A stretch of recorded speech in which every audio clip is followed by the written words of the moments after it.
Lesson 1 Introduction. When we founded the association, the philosophers of nature, no organization accessible to the public was in existence, at least in France, that clarified or disocculted esoteric disciplines such as alchemy and Kabbalah.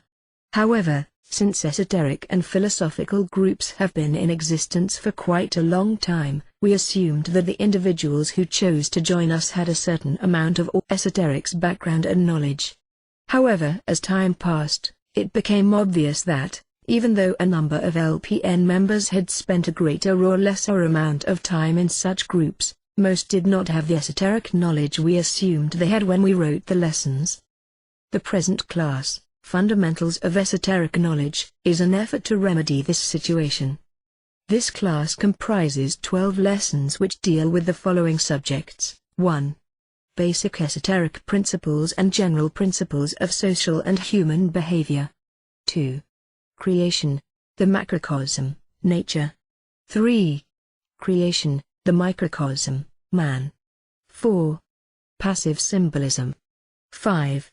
Active symbolism, the word. 6. Numbers and cycles. 7. Meditation, prayer, ritual. 8. Powers. 9. The secret sciences. 10. Universal justice. 11. The 7 commandments of the Pharma Fraternitatis. 12. Service and the invisible order. It was our intention that this class should last for 12 months only, and not for years. Therefore, it may seem very concentrated at times. This difficulty will promptly disappear with the work which consists in rereading the content of the lessons often and in actually performing the exercises which are suggested. The goal of the class is not to pass on to you a mini encyclopedia of esoteric knowledge but to provide a basis, a springboard, toward the individual inner path. For this reason, apart from the material on the cultural aspects of esotericism, the class offers a personal method of initiation that strives to detach itself from ancient or modern egregores. This method, which includes meditation exercises, is based on a numeric and geometric symbolism of a universal nature which, as a matter of fact, renders it less prone to the sway of the various egregores. See lesson #1. This condition assists the student in acquiring the necessary inner freedom. Whoever takes this class and does not wish to undertake the proposed initiatory work is free to act as he pleases.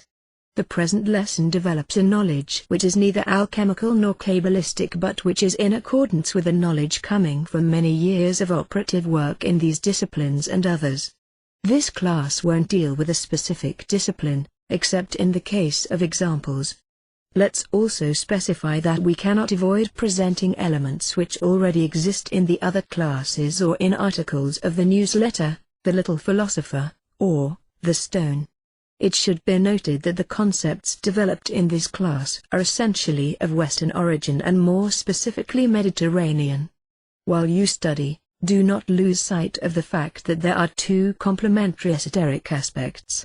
The intellectual aspect which permits us to sow seeds into the unconscious, the inner aspect which is the source of the knowledge coming to us. This knowledge can only be transmitted through the path said to be, of the heart. There are 2 tools to be used in the study of esotericism, the brain and the heart. The brain sows, the heart harvests. Ora et labora. Out of unity you arise. The return to unity is your destiny. The mind discovers the path of return while the heart provides the key to each stage along the way. Dear friend, basic esoteric principles. What is esotericism? What do we mean by esoteric? This is the first point we need to examine. Etymologically, this word means inner or that which is reserved for the adepts, for those inside, as opposed to what is public, what is done outside and therefore is exoteric.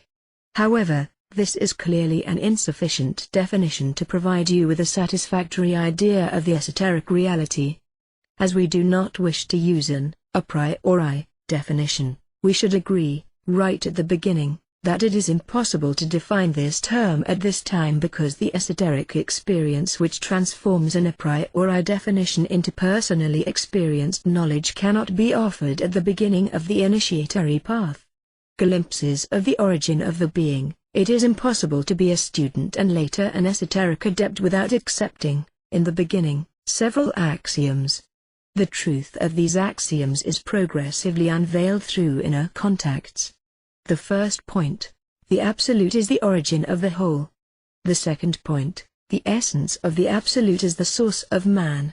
The third point: the whole manifestation only has one aim, to make out of zero, which is the seed of man in the Absolute, the Infinite. Starting with the Absolute, the hierarchy of forces and energies in a descending order is as follows: being, consciousness, life, matter. The being issues from the void and creates consciousness. As soon as consciousness is, it creates life for its own need for evolution. Life creates matter as a field for the experiments it needs to conduct. These points will be developed later. The interest in esotericism: if you are interested in esotericism, it is because you feel a certain inner yearning, a certain necessity to understand things, and to understand yourself. This yearning indicates that you have passed the initiation of the nadir, the moment when involution leads you to the densest point of matter. See Lesson 3. This search for knowledge, for a coherent understanding of the world, cannot be satisfied by science or religion. Therefore we turn to esoteric disciplines in the hope of finding the answer to our inner quest, which is more or less unconscious when it first arises.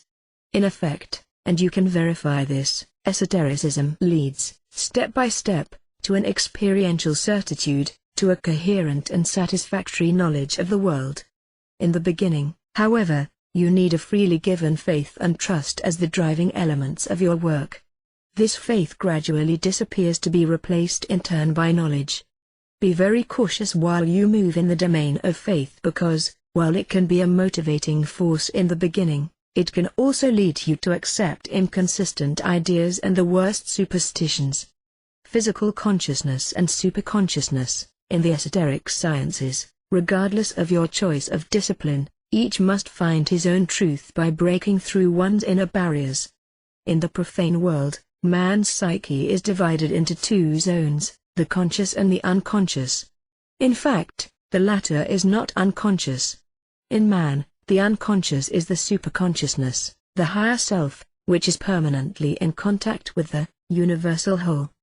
The necessities of involution have constructed barriers which, in every being, separate, more or less firmly, the different levels of consciousness existing between the higher self and the physical consciousness.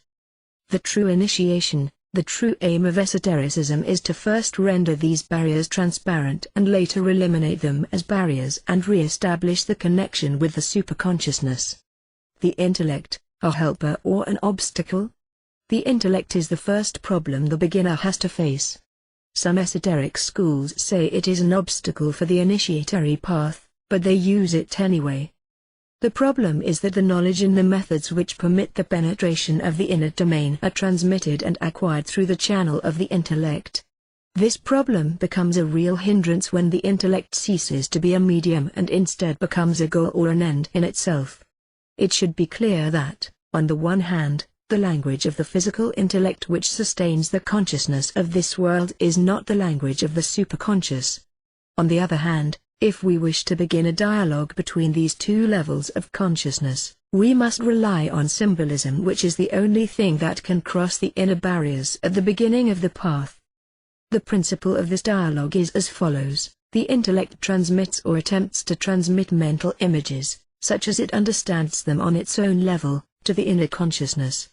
The latter digests them and sends them back while also striving to transmit its own truth to the physical intellect of man. Thus, little by little, the effect of the inner barriers diminishes and they can become open borders which are crossed without a passport. This implies that the work should be done methodically. Conditions for esoteric work: A. The choice of the time. The best time for esoteric study is the evening just before going to bed. When you cannot study, then mentally and silently review the previous studies. These should be the last thoughts of the day before you fall asleep. This is important because the moment of passage from the waking state to the sleeping state is the moment where the inner barriers partially move away, in a physical psychical sense. Conversely, when we wake up, the barriers rise, in a physical, psychical sense. Do not think about the problems of the new day, and try to remain in a mentally void state for a moment, so you can receive the inner message. Note your physical interpretation of the message in a notebook and put the date on it. Note it down as soon as possible, otherwise this volatile knowledge evaporates and disappears. B. The notebook. From a practical point of view, it is useful to divide this notebook into 7 sections.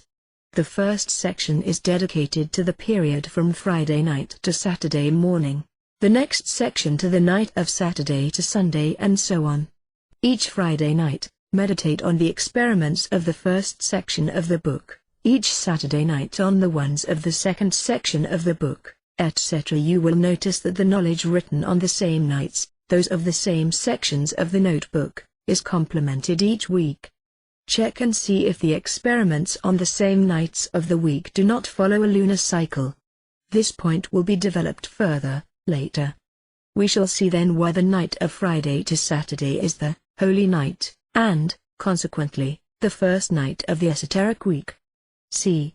The oratory. An oratory is very useful in esoteric work. It can be a small room or place in a room or a closet, even a suitcase. This room only becomes an oratory at the moment of esoteric, inner and outer, work. The mental attitude of the student creates the oratory. It is better to be alone to do the work that needs to be done. At the most, your mate can be present. No animal should be allowed in the oratory during the work, no matter what relationship you have to the pet. Animals have not passed the nadir initiation, and therefore, the cosmic pressure in them is the reverse of the one exerted on those who work esoterically. The occult forces of dogs particularly, and even more that of cats, which were used in Egyptian magic, can only bring trouble to those who do not master them. If the oratory is a room with multiple uses, the pet can be allowed in but put outside during the hours of esoteric work. General principles of human and social behavior. The secret. At one time, there was a very intense watchfulness to make sure that the law of secrecy was enforced, as it was feared that personal initiation would shatter temporal power. There are still a number of erroneous ideas about the law of secrecy. The fact that its reality is so misunderstood is the source of the troubles of modern society. If the esoteric reality had actually been more widely distributed, it could either have given birth to a philosophy, religion, or it would have forced exoteric religions to reconsider their dogmas. In both cases, the compatibility of science/religion would have been greater, materialism less pronounced, and the current anxiety about life and death considerably diminished. This anxiety is the basis of many current problems. The law of secrecy is used by many pseudo-masters, gurus and others, as a means of hiding their ignorance, of giving themselves importance while remaining quiet about their very modest knowledge, or allowing people to believe that they are the only ones granted the authority to open or close the gate of the temple. This is the negative aspect of secrecy. We state that everything which can help, everything which leads to the gate of the temple can be and should be revealed to anyone who wishes to advance on the esoteric path. It is also understood that he should work and in turn, share the information with others, the secrets which were unveiled. Indeed, it is said, "Give and thou shalt receive." There is no problem created in revealing alchemical, Kabbalistic or initiatory secrets, because they can only be used practically by those who have attained the proper inner state, that is, by whoever is already engaged on the path of wisdom. On the other hand, the inner experience, or that which the initiate finds behind the veil of the temple, should remain a secret. Everyone should find it on his own. It is indeed a supra-intellectual knowledge which can only be expressed by the word and not by human speech. An attempt to transmit our own inner revelations to another will burden him with a responsibility he may not be in a position to assume. Moving the veil of the temple for someone else demonstrates a lack of wisdom which definitely slows the author down on his own path. In summary, do not hide the processes which lead to knowledge, but keep very quiet about the nature of the experiments and experiences which result from the access to this knowledge. A similar rule can be observed in the profane world, where, Without playing with the secret, discretion and reserve are often necessary for two very different reasons. First, in blindly entrusting people with our projects and intentions, we take the risk of triggering negative actions from those who would want to destroy us. We should therefore be watchful. Second, the fact of speaking about difficulties, in work, finances, health, engages the power of the word. The problems then crystallize, become fixed, more complex and harder to resolve. Avoid giving them much force through speech or even through writing, which also has the same effect, in this domain. Appetites. The adepts who have advanced on the esoteric path say that the heart of man vibrates on all levels and is thus a very significant guide. Love is the expression of the heart, not that of sexuality or sentimentality. Love is generosity in understanding, in the help given to others. This does not mean we should attempt to make others happy following our own conception of their happiness. True generosity consists in respecting the freedom of others. On the subject of appetites, sexuality, food and drink, the rule which applies here is no excess and no asceticism. Asceticism is to be avoided because it dries the body up and therefore makes it inaccessible to true spiritual energies. There can be times where you may wish to reduce the intake of food, but this is only for a certain period of time, and it is only necessary when you can really understand the mechanisms which justify this behavior. Sexuality is part of creation and therefore has a value and use beyond that of procreation. Without completely agreeing with the tantric point of view, which speaks of a purely sexual initiatory path which is not suitable to Westerners, we believe that a regular life as a couple can help in the balancing of the inner energies. The opposite polarities of man and woman can be reciprocally balanced. The original man was androgynous, and this androgynous state is partially re-established in following the lifestyle of a normal physical couple. Let's point out that homosexual couples, male or female, are not to be considered as being on a path leading to androgyny.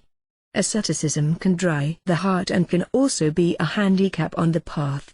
However, a solitary life may not have any drawbacks if a sufficient mental generosity can vivify the heart.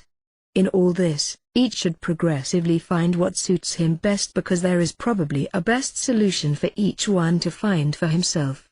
Knowledge and freedom. The first great step on the esoteric path is made when you succeed in presenting yourself and knocking at the gate of the temple.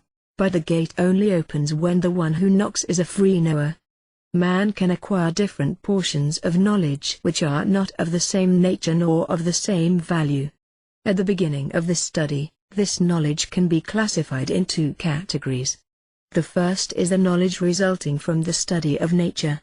This knowledge is real and does not change. If you study it in the right way, alchemists call it the fixed knowledge.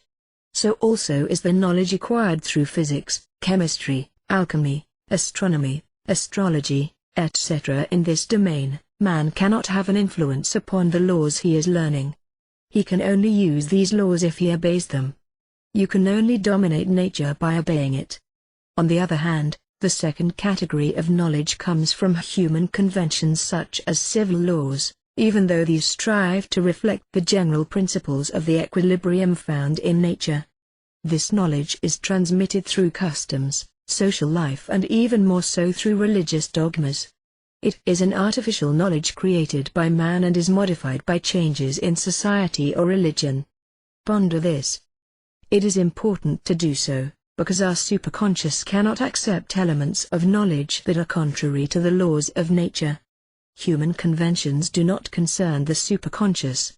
Therefore, it is, almost, useless to attempt transmitting them, except for a small point of ethics, the point concerning our attitude toward the society we live in. Only the initiate is a free being. Physical freedom depends upon the society we live in and upon our position in this society. True liberation, however, is obtained through mental cleansing. During the course of ordinary life, many people renounce certain behaviors or satisfactions simply because they are obsessed by false values which impregnate their physical consciousness. This impregnation is the result of social customs, religious dogmas or even civil laws which have no relation to the principles of nature or the inner structures of man. We can thus observe many mental blocks. Each one must cleanse in himself all that which hinders the broadening of his point of view, his tolerance, and his generosity of heart. In no event should you fall in love with your ideas. Compare the new with that which you already have and choose what seems best. You should be willing to let go of old ideas. The egregores, we have serious reasons in insisting that each student work on acquiring the greatest possible mental freedom for himself in the physical world. Genuine initiation is a complete liberation. How can your higher self help you to liberate yourself if you don't do it for yourself in the realm already accessible to you? A second significant reason for insisting on this point is the subject of the egregores. What is an egregore? It is the psychic and astral entity of a group. All members of a group, a family, a club, a political party, a religion or even a country, are psychically included in the egregore of the organization to which they belong. Of course, each of us belongs to several egregores at once. Therefore, each individual who is involved in a group receives the influences of the egregores, that is the astral counterpart of the group, in his psyche. This process is unconscious. The resulting drawbacks are, first, some perpetuating psychic influences in the majority of cases, and second, a restriction of inner freedom. It is impossible to free oneself from certain egregores, for example the egregores of the country you live in. However, we should free ourselves from all egregores which are not essential. An egregore actually grows by drawing support from the members which constitute it who, in turn, through their repeated actions vivify it, somehow helping it to maintain its power. For a beginner, this is where the danger lies, all the more because of the tendency of man to seek protection, the price of which is often a loss of freedom. We should emphasize here that the association the philosophers of nature does not perform any group ritual in order to reduce the influence of its egregore to a minimum. Be cautious. The eternal wisdom is such that we are born where things are best for our evolution, contrary to what it sometimes may seem, and therefore mental freedom should not transform us into dropouts or misfits. It should simply open the freedom of the inner path while liberating us from unnecessary obstacles. Positive thinking, an element which is also very important for success on the esoteric path, is the elimination of the negativity of the mind. Strive to see the positive side of things, to a priori grant the positive part. After studying and pondering a question, form your point of view. Be aware of its negative aspect but first strive to see its positive side however weak it may be. We'll examine in Lesson 5 the influence of the word. As we know that man's speech is in relation to, in resonance with a word, we should avoid words or sentences of a negative connotation or quality. Rather than directly affirming the negative aspect of a thing, it is better to positively express the reverse of its negative characteristic. For example, if by the word, you wish to influence the weather, do not formulate it as, I wish for the rain, as most people consider the rain, consciously and unconsciously, a hindrance, but rather ask that the earth may receive the water that it needs to satisfy its hunger and thirst. In the same sphere of mind influence, if you do not at first feel well inclined toward an individual, attempt a contact first to verify if a harmony can be established or not. In the same way, when an idea or project is presented, do not refuse it immediately. Always grant yourself some time to think it out, to meditate before you give your response, and examine both aspects well, the positive and the negative, but always start with the positive. Work in the oratory general principles. We have already spoken about some aspects of the oratory and shall now complete the discussion of this subject in view of what we need to accomplish during this class. The setup: it is best to put a room aside solely for this purpose. 6 feet x 6 feet is enough. This is not essential, however. Preferably a small wooden altar, otherwise a small table. Any other support is fine. a comfortable chair or an armchair, a mirror in which you can see your head and chest, 2 candle holders, an incense burner binder divided into sections, means of regulating the light, electrical or solar, sound insulation as best as you can, comfortable temperature, sufficient ventilation, preparation before you enter the oratory, cleanse yourself with water. Take a shower and meditate on the water cleansing your body. Put clean clothes on. Drink a glass of water, mens sana in corpore sano. Rules to be applied in the oratory. A. Intellectual work: study the lessons, repeat the exercises, take notes. Always read the proposed exercise completely before doing it. The altar can be used as a support to write upon if you do not have any other support available. Normal lighting. You can also burn some incense. B. Esoteric work: weak or no electrical light.